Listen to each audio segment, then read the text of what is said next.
यानंतर बातमी आहे पाणी टंचाईची। छत्रपती संभाजीनगरमध्ये भीषण पाणी टंचाई जाणवतीये। शहरातील अनेक भागांमध्ये टँकरद्वारे पाणी पुरवठा केला जातोय, पण टँकरद्वारे पाणी पुरवठा केल्या जाणाऱ्या भागात तिसऱ्या दिवशी 1 ड्रम पाणी प्रत्येक घराला दिलं जातंय, तर ते पाणी 1 दिवसही पुरत नाही। त्यामुळे पाणी विकत घ्यावं लागतंय, तर मोठा आर्थिक फटका इथल्या लोकांना बसतोय, असं स्थानिकांनी म्हटलंय। तर 1 ड्रम पाण्यासाठी 2 दिवस वाट बघावी लागते, असंही स्थानिक म्हणतायत। मला 1 दिवस आड म्हणजे तिसऱ्या दिवशी पाणी येतं आणि एकच ड्रम असतो, पण 1 ड्रम प्यायला आणि वापरायला पुरत नाही। मग पुन्हा एक्स्ट्रा पाणी घ्यावं लागतं आम्हाला। 30 रुपये ड्रम प्रमाणे 1 ड्रम घेतो समजा। कधी 40 ला पण आहे, आता उन्हाळ्यामध्ये 40 ला आहे। कधी कधी असं वाटतं की आम्हाला वाटते इथं नळाची योजना व्हायला पाहिजे। आणि इथं पाईपलाईन खचलेली आहे, तरी पण पाणी अजून आलेलं नाही। सरकारने इथं हे करायलाच पाहिजे। पाणी यावर्षी जून महिन्यात पाणी आलं पाहिजे। येणारा महिना, सव्वा महिना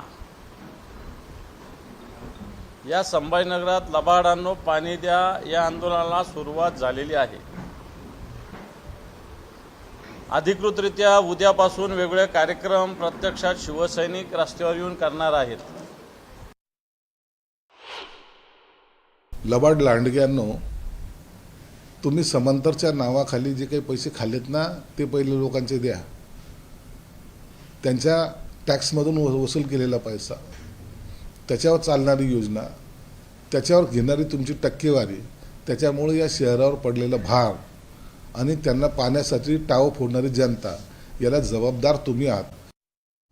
तर चितळे बंधूंची जी बाकरवडी आहे ती फेमस आहे, बरेचसे लोक विकत घेत असतात, मात्र त्या नावाचा वापर करून, त्याचबरोबर जी डिटेल पाकिटावर असतात त्याचाही वापर करून तशाच पद्धतीने बाकरवडी बनवली जात होती।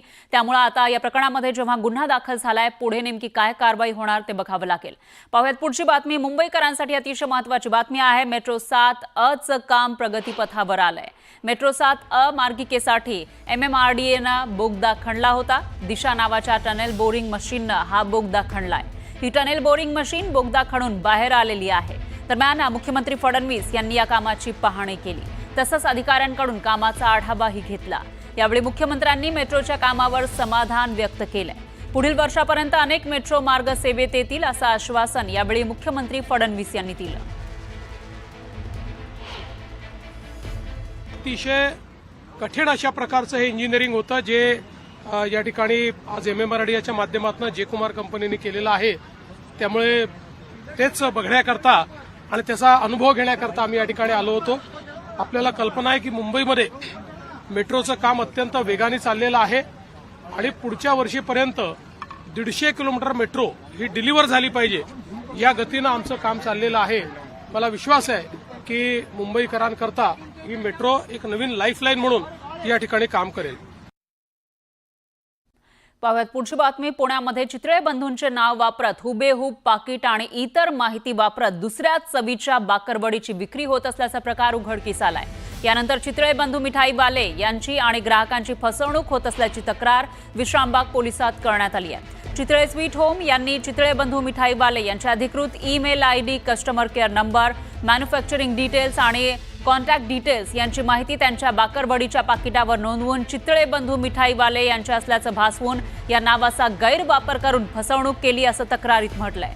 त्या आधारे पुणे पोलिसांनी चितळे स्वीट होमवर गुन्हा दाखल केलेला आहे। नावाचा गैरवापर करून आणि मॅन्युफॅक्चरिंगच्या डिटेलचा गैरवापर करून फसवणूक जे आहे करण्यात आलेली आहे। त्या फसवणूकच्या अनुषंगाने विश्रामबाग पोलीस स्टेशन या ठिकाणी 95/2025 भारतीय न्याय सहायताची कलम 318(2), 350 आणि IT ॲक्टची 66C, 66D चे अंतर्गत एक गुन्हा दाखल करण्यात आलेला आहे, ज्याचा तपास आता सुरू करण्यात आलेला आहे।